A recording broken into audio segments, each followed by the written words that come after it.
I mean, look, we're huge fans. I don't want to geek out too much, but you're a New York guy. Yeah.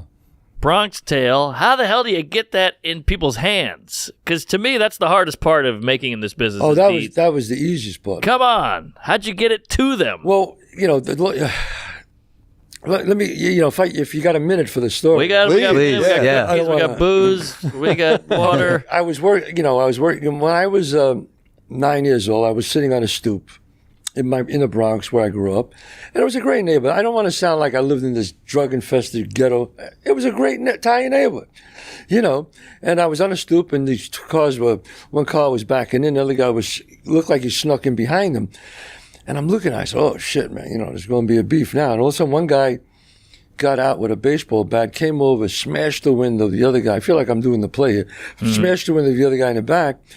And then the guy got out of the car, and he went to hit him again with the bat. And his friend came over, who was a wise guy, came over from the corner and killed the guy with the bat, right in front, like from me to you. Wow. And I just kind of was staring at it, I was like, wow. Then next minute, my father dragged me upstairs, and then the cops came because they said the kid knows who did it. Some people said, yeah, the kid was on the stoop. So the cops came upstairs, and I don't know if you saw Bronx Tale. Yeah. Okay. Oh, so many times. I never really went downstairs. As a writer, I embellished that lineup scene. Upstairs, my father said he's not going down. He didn't see nothing. And the guy said, look, I'll never forget his line. He said, I didn't pick his name out of a hat. They said it was him.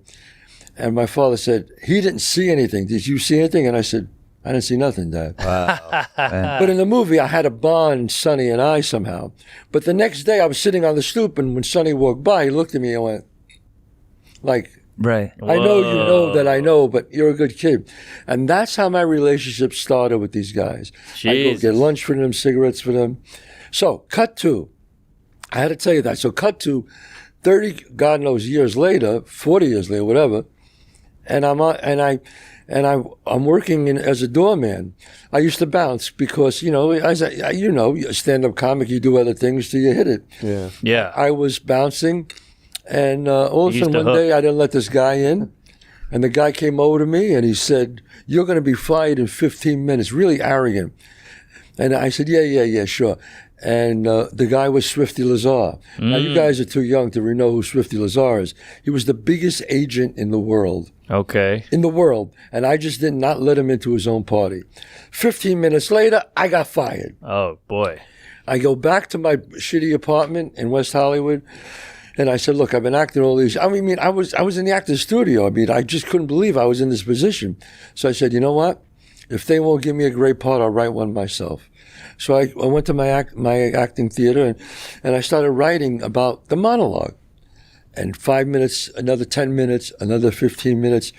But as stand-up comics, you understand, I was workshopping it in front of a live audience. Yeah. So I would write 10 minutes and take 4 minutes, write 3 minutes, take the best of the 3 minutes. So at the end of almost a year, I had 90 minutes of this one-man show.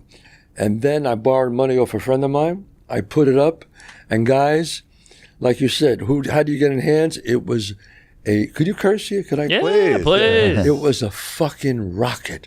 Yeah. All of a sudden, 2 weeks later, I get offered $250,000. What? For the script. But they didn't want me. They wanted to put a star on the role. Sure. Then I said, hey, man, I want to play Sonny, and I want to write it. They said, forget it. I said, okay. I didn't do it. Crowds kept getting bigger. We had to move into a bigger theater.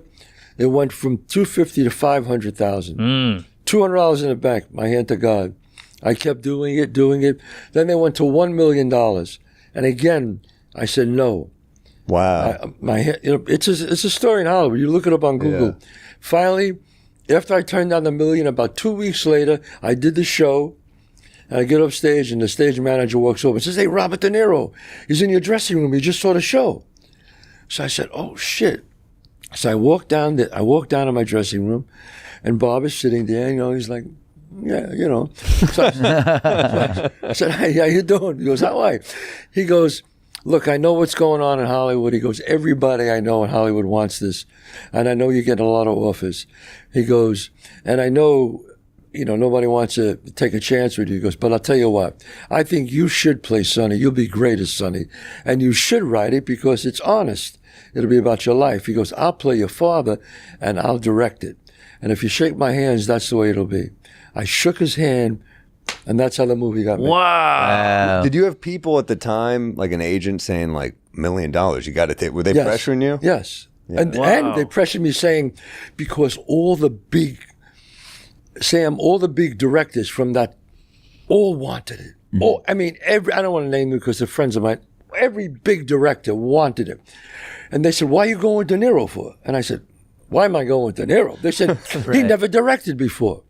I said, the man did 9 movies for Marty Scorsese. He had to learn something. Can I ask, were there any other people that were supposed to play you that you could tell us? Never. Yeah, never. There was never any names that they threw around?